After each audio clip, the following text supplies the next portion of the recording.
So just to kick off, Deborah, really, really simple question. Can you tell me where the title Pincushion comes from? Because where I'm from, if there's a girl who's promiscuous, they get called, they say that you're a pincushion.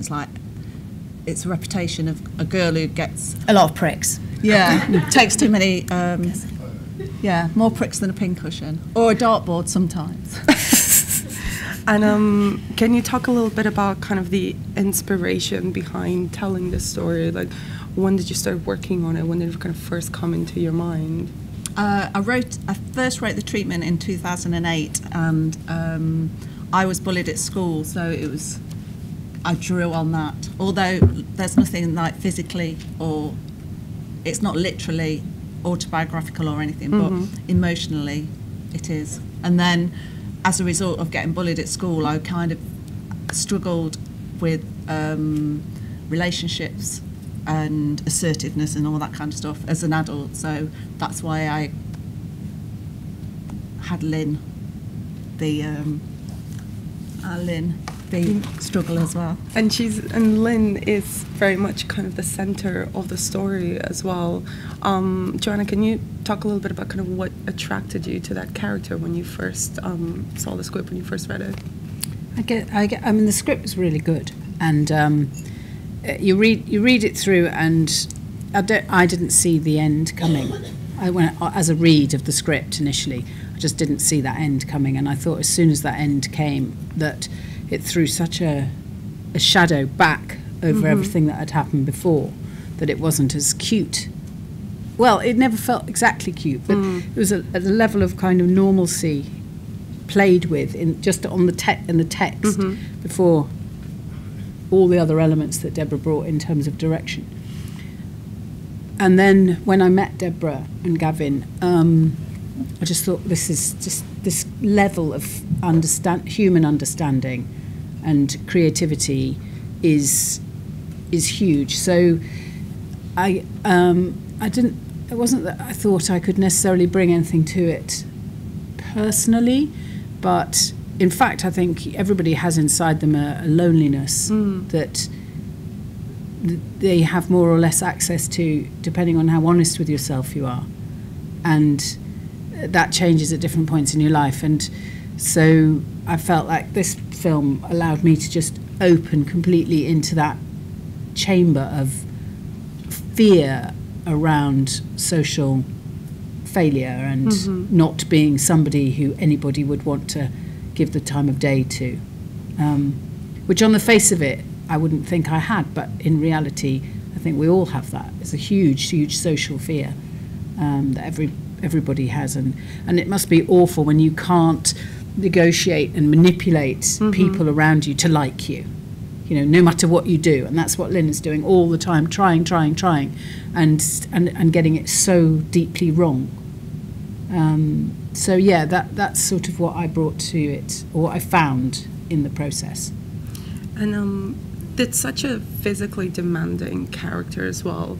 And you tell so much about Lynn without ever speaking any words, which is, a testament on how you both build the character, both on the page and through your performance. Can you talk a little bit about how you approached Lynn's physicality and kind of particularly kind of her movements? Yeah, well, I have to thank Alex Reynolds, who's in the audience here, who is the movement director of my characterization. And Alex has worked a lot with Eddie Redmayne on his very highly physical performances, and is very, very good at understanding the embodiment of emotionality, of the emotions within, and how over a lifetime, whichever predominant emotion you experience becomes inscribed in your physicality. And we worked together for a few days on, a few days then off, then a few days, and there's a technical disability that Deborah brought to Lynn, explicit, which was scoliosis, which when you see the hump on the back here, that's what that is.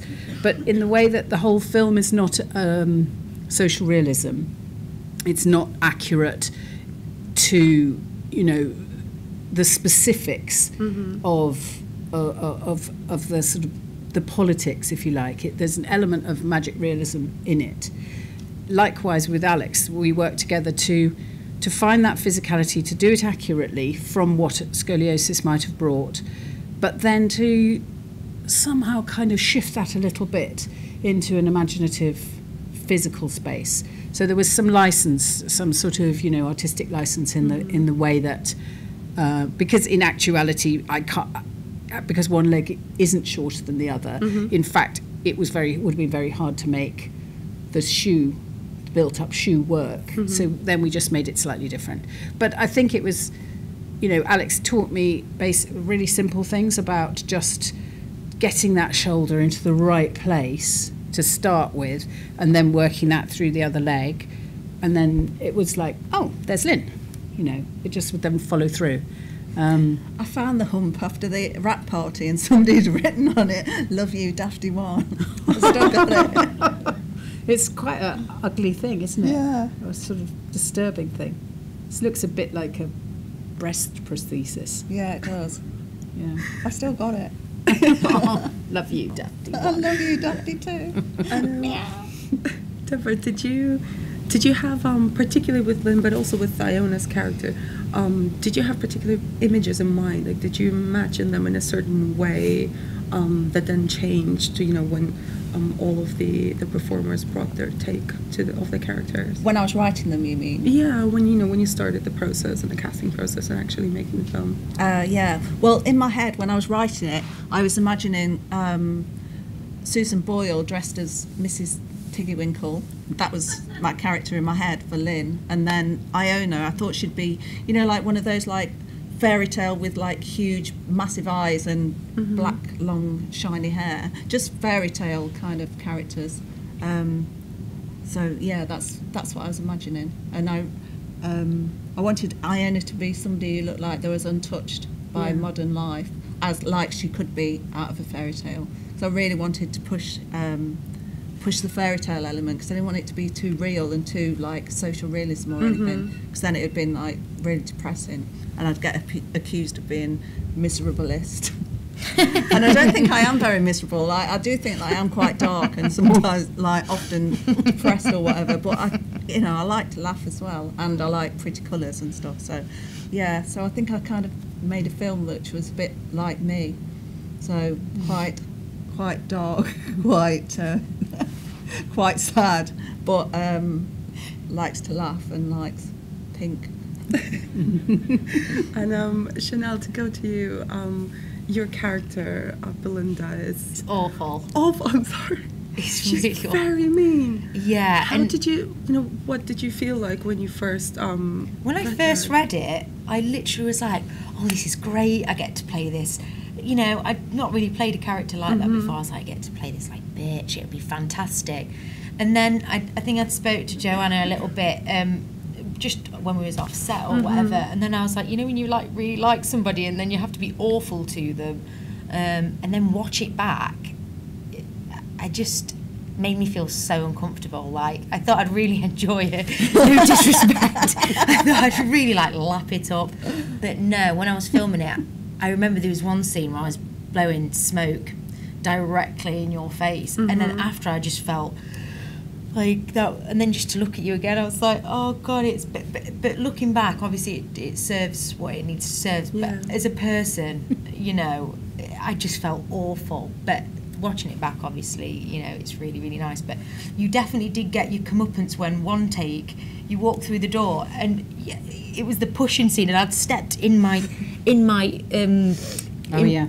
like trouser leg, and I just literally fell straight back. And everyone was like, are you okay? I was like, yeah, I'm fine. You literally like taken me up. So she did get her own back on me in her own way.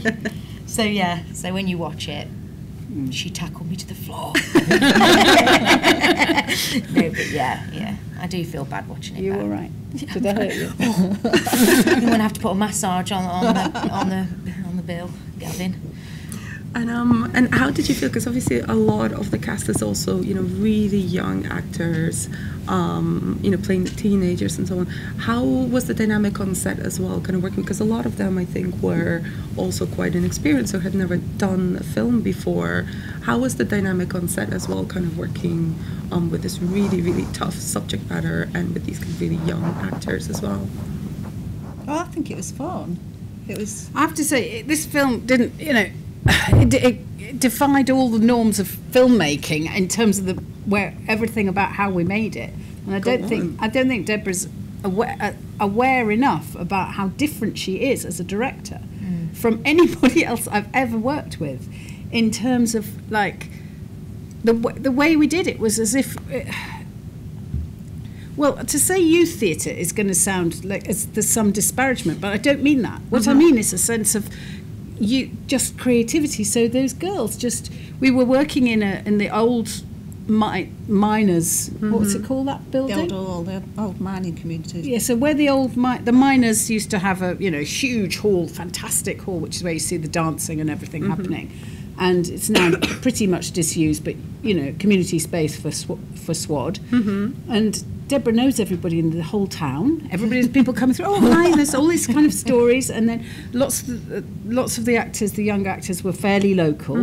It felt like a kind of just a really creative thing, and like Deborah seemed to them. I mean, tell me if I'm wrong, but like she was that nice trendy teacher that they slightly be friends with all the time. that they would play up a bit, but they looked up to. It didn't have like a normal film where the directors, everyone's slightly frightened and everything is highly formal, and thanks to Gavin for making the way the crew worked be just so much more relaxed. I mean, I've never ever been somewhere where there was no makeup room at all. There was just a tiny little curtain between that and the production office. I mean, literally something just stuck up. And all of that was really, really positive for the atmosphere in terms of creating something that was natural and real and low-key and nothing to do with, like, film. It felt like we was in like a play bubble or something, didn't it? Yeah. It didn't actually, because we was like having such fun, we've kind of forgot that we was doing this film and just started laughing all the time. Laughing. But working hard as well. And somebody said, I think the other day, somebody said to me, "Oh, Pincushion, your character you play is really sad. It must have been really tough, you to dig deep." No, we had a real laugh. It was really, really, really fun and enjoyable and creative, as I say, and because there's so many young people, because of course there's all the essays as well. It just felt like a bit of a, not summer camp because it was winter, but a winter camp. And you filmed Pincushion in your hometown, didn't you? Yeah, SWAD. How did that feel? Hey! How did that feel, kind of coming back? Did you always imagine that you would go back to your hometown and kind of be in all those familiar places when you would film this? No. I mean, I never imagined that I would ever make a film. It's, I was, I failed to get in the biscuit factory when I left school. So I did, I was like, if I can't get work at the biscuit factory, my life's over. What am I going to do? So I never even ever thought that I would go and make a film in SWAD. So no. I don't know. It's like fun going back to SWAD, but also I was a bit like, God, I might get beaten up. Because, I'd got above my station or something. But luckily, everyone was just really friendly and, they were really into it. And, it gave them to talk about, really, didn't they? There was, when we did the pet shop, there was, a rumour going around SWAD that there was a new pet shop in SWAD and just stuff like that. And I remember, standing on a Cappy Hill, where we was filming, going up, getting thrown by the ball. I remember thinking, God, I'm on Cappy Hill, the way that I used to walk to school every day, and there's Joanna Scanlan, and then I heard somebody shout, "Hey up, Deb!" And I looked across the road, and there was Gary, my mum's next door neighbour, walking his dog, and I was like, God, we're making a film, but then there's Gary walking up the hill with Ruby the dog, and it just felt just weird, but good weird. And also things like in production design terms, like the house that we film in as their house, although Francesca did do a few adornments, not really. Really? Not really. that house is a person in Swad's house. The loo is beside the bed. Those colours are on the wall. You know, it's quite an unusual place, isn't it? It really is. So It's not your house, is it? Diane, whose house it is, was so thrilled. Oh God, she was batty as a God. fish. I absolutely loved her. Yeah. And what's more, her son had written on one of the bedroom, which is actually Iona's bedroom, has written on the door, Daz, because her son calls himself Daz, as does the character here. I mean, that was just a coincidence. It felt like it's gone through the looking glass, you know. It's like an extraordinary experience, Swad. Joanna says to me, she says, God, you know, she said, I've travelled. I thought I'd travelled, she says, but I've never been anywhere like Swad. Never. Because I was going to mention the film, you mentioned before that you wanted it to be like a fairy tale, and it all feels part of that house, the way that Lynn and Iona come into the town as well, kind of, you know, with a gust of wind out of nowhere, and what are kind of those additional elements that you wanted to bring to give it that magical feeling as well, aside from, you know, the amazing houses that already exist there, but anything else that you wanted to really design to make it look like a fairy tale? No, I think it was just more like make the colours more colourful and just to make like ordinary extraordinary, so more ordinary on top of ordinary. And I don't know, and the music, I wanted that to be feel like fairy tale, and then, you know, the fantasy elements, hopefully they helped as well. And I really wanted to do that because I wanted to I want it to be kind of like a novel, because in a novel you can go into somebody's head, can't you? Where in cinema it's really hard, or it's harder to go into somebody's head. So I was like, what did I used to do as when I was getting bullied, is that I used to go into fantasy, and I just used to daydream all the time that I was, you know, like thrashing the bullies and all that kind of stuff. So so I used that as a way to get into the heads, but also hopefully to open up a different, fresher cinematic space as well. Oh, I sound posh there. Cinematic space. That's a great line. Thank you. But no, actually, it's really interesting because it's a really interesting take on a really tough subject and a really taboo subject. And, you know, kind of a question for all of you, because you come at it from different angles. How did you kind of feel about talking about bullying, and particularly, I think, Chanel, with your character, because this film feels so personal for anyone who has been bullied, but also for anyone who has been a bully to anyone else.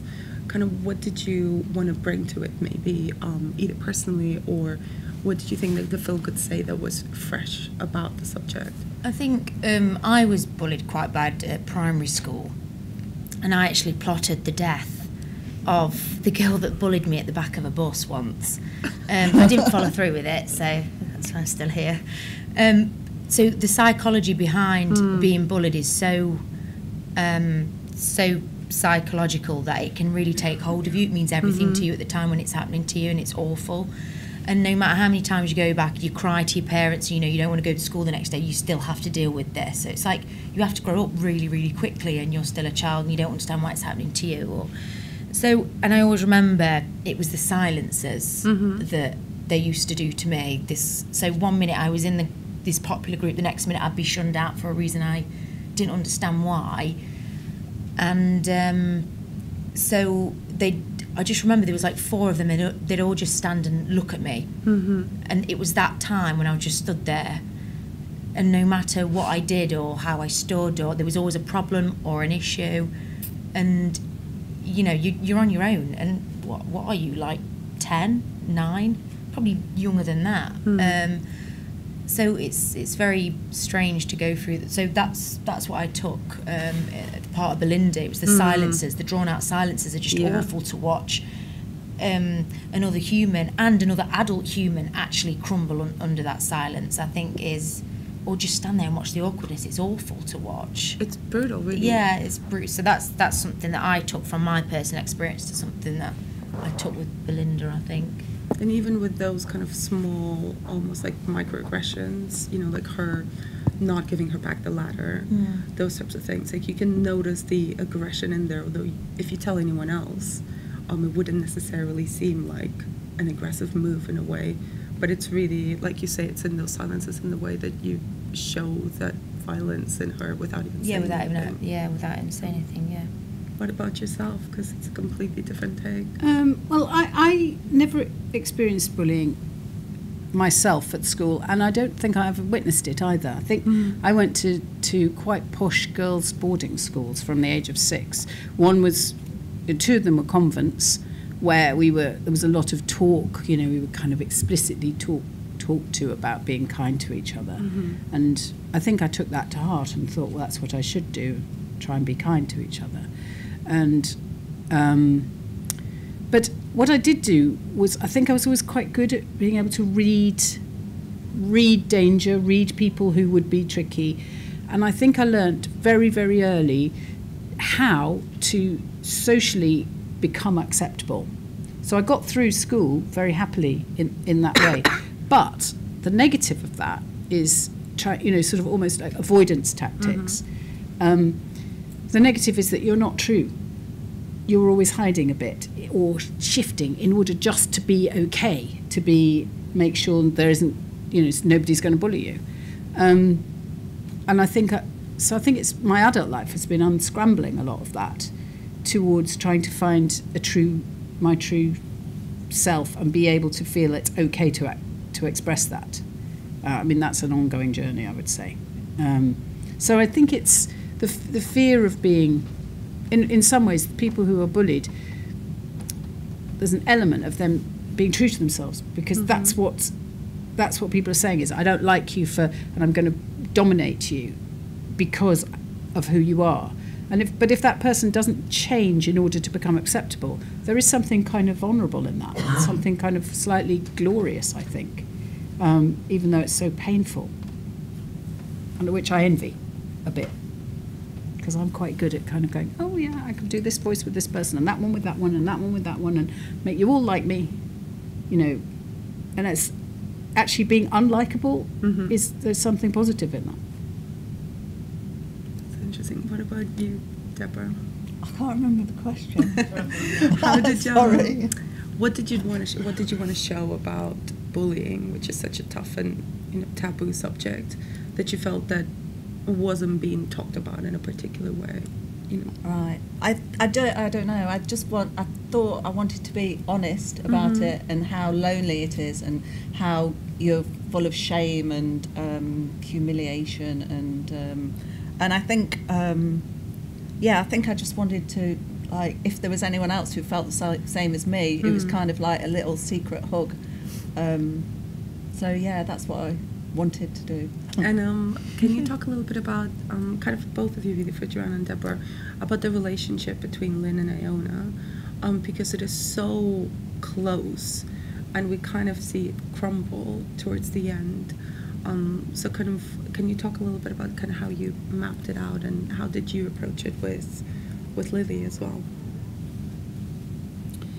It was the first thing we talked about, wasn't it, when we met for the first time, was mother-daughter relationships, and how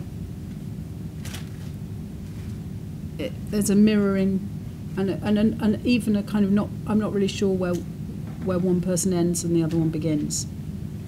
Having come from the body of that person and being female, there's something very, very particular and problematic. I think, in many people's cases, and so essentially that sense of just boundary. Where's the boundary between the beginning of Lynn and the beginning of Iona? Was really.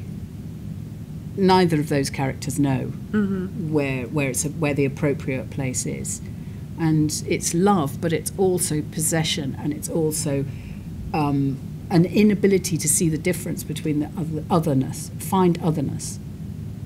So, I think that was something we just both really locked onto as a sort of subject, and Lily too. She was equally kind of interested in that. And so, in terms of the love between them, it's not a healthy love, but it's a very, very, it's a love that a lot of mothers feel towards their children. Is is just not been quite clear as to what's okay for me, what's okay for me to let you be you and me be me. I think Lynn was the child, almost like childish,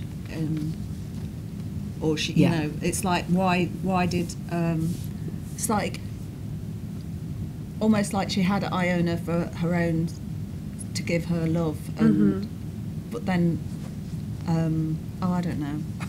I don't know what I'm talking about. Yeah, well, yes, it's she loves. She's had a child partly to mend herself, partly to. Yeah, like you'd have a dog. Cause like I really want a dog because I want that unconditional love. But that's a dog, so that's okay. But if you have a child, you know, they kind of have to turn into their own person, don't they? Which I think is more difficult when, you know, that person's come out of your body or you've come out of that person's body. There's a kind of like that ownership, and it's like it's like Joanna said, where are the boundaries? And And can we talk a little bit, kind of one of the most striking scenes in the film is obviously the ending. So can you talk a little bit about Lynn's choice at the end, kind of her decision? There's a lot of shock in the room when that happened. I watched everybody, there's a bit of... I see it as a moment of empowerment, actually. It's like she struggled and struggled and struggled to be assertiveness, to get, you know, all the rest of it, and then at the end it's like, yeah, actually I'm going to do this for myself, and she does it. But there are... I deliberately made it a bit ambiguous, so you can have like different feelings about it at different times, because like every day I change my mind about it. That's why I find it so hard to answer questions, because like, you know, some days I'm like, oh no, it's like really, you know, it's really sad, or it's really happy, or, you know, Lynn and Iona, you know, oh, it's really nice that they're so close, and it's really happy story at the end when she's cat, and so yeah, every day I change my mind about it, and it's complicated, isn't it? Absolutely. I think it would have betrayed the film to not have the end, if you like. What are the alternatives? What are the real alternatives at that stage? Do you gloss over it and say, okay, well, Lynn and Iona can repair the damage, or does there have to be almost a symbolic sacrifice, as well as a real, story sacrifice? A symbolic sacrifice in order that the child can become herself. I don't know. It seems to me that, like the rest of the film, none of it's explicit. None of it is literal. It's you can take that scene as suggestive, rather than it be, oh, and she had to commit suicide as an act of revenge and an act of empowerment for her daughter and even for herself. It seems to me poetic, like a lot of the film. I did try doing different endings, and because Financier had said, oh, you know, does she have to die? Does it have to be like this? And but it just felt, the truth is that is the option that felt true. And although, you know, like a cinema film that, you know, is supposed to have a happy ending or whatever for sales and stuff, but the reality is that you have to tell the truth about the story, and that is the truth about the story. But I don't know, it's like, if I was making a film about Jesus, they wouldn't say, oh, does he have to be sacrificed at the end? You know, it's like that is the truth of the story, and you have to go there. Yeah, and also, I mean, you know, in reality, I've lived long enough to have known, sadly, several mothers who've committed suicide. And at the point of that happening, I know that they have felt, because of depression and other kinds of mental anguish, that their children genuinely are better off without them. And whether that's true or whether that's a perception is, you know, it's a very tough call, but it is certainly a truth that women, mothers, can get to a point through that kind of mental anguish where they genuinely believe that they're empowering their children. So I think that's what I mean about the poetic. There's something that's not literal about it, but there's something that's really true about it too. And that there's a lot of, you know, the lot of glossing over of the painful aspects of parenting in our culture. And this is the opposite, really. It's trying to look at the, you know, the really painful elements of what it is to be a mother and what it is to be a daughter? Well, I wanted it to be a bit fairy tale, but yeah, no, I think when the girl gang who bullied me at school, they were like all seemed perfect. So I think I must have talked about that with Andy, the costume designer. But so I just like told him everything and sent him loads and loads of photos, and then took him to SWAD, and then he went mental in the charity shops, because it is amazing charity shops in SWAD. It's all charity shops and card shops. And then he just like went mental and came up with that, and yeah, so he did like really go for it, which I wanted. I mean, sometimes, like, I think when they say the lines, then sometimes you're like, oh, that, you know, it didn't feel natural, or it didn't feel real, or whatever. So if that did happen, then I'd say, oh, do you want to say the same thing but in your own words?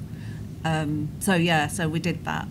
But a couple of times we did do improvisation, like the birdseed. That was improvisation, and I think that one in the friendship group, that was a bit impro as well, wasn't it? Oh yeah, the one we stood opposite each other. Yeah. So we did like, but the thing is that improvisation just takes so much longer, and you know, then we haven't got the budget to do that, so that was another reason to stick to the script. But I think no, it was always quite. I don't think like there's that much fat on my scripts. In fact, often I'm worried that they're not going to be long enough, because I don't go at, you know, write loads and loads. But there was a point where the financiers were like, you know, we can't understand who Iona is, and the setup doesn't feel, you know, you're jumping into it too quick.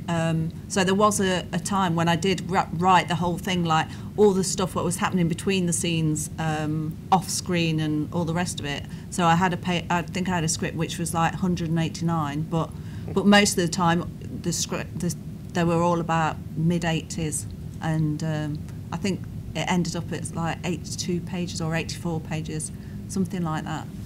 So yeah, and I think it's happy ending as well, you know, because like, who wouldn't want to be a cat? And I'm getting the sign that we need to wrap up, Okay. and I think that's the perfect line to end on, because we all want to be cats. Yeah. But I just want to say a massive thank you to all of you. Thank you. Thank you for making this film. Thank you for having us. And as well, this is the sort of film that deserves and needs to be seen on the big screen. It's absolutely gorgeous, and it's really, really personal and beautiful and brutal as well. Thank you. So make sure to spread the word. The film is out on the 13th of July. We're going to be screening it as well, and it has a webpage and Twitter and hashtag Pincushion, all of that. If you love the film, spread the word. Even if you don't love the film, just lie and say you love the film. And let's thank Deborah.